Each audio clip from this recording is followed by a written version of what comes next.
మరి ప్రకృతి ఆంధ్ర రాష్ట్రం మీద పగబట్టిందా ఏమో,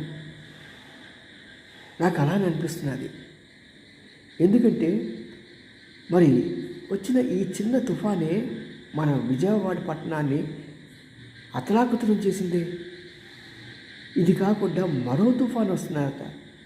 అది ఉత్తరాంధ్ర కోస్తా జిల్లాలకి భారీ ప్రమాదాన్ని పొంచడానికి కలగజేయడానికి అవకాశం ఉందని వాతావరణ శాస్త్రజ్ఞులు చెప్తున్నారు.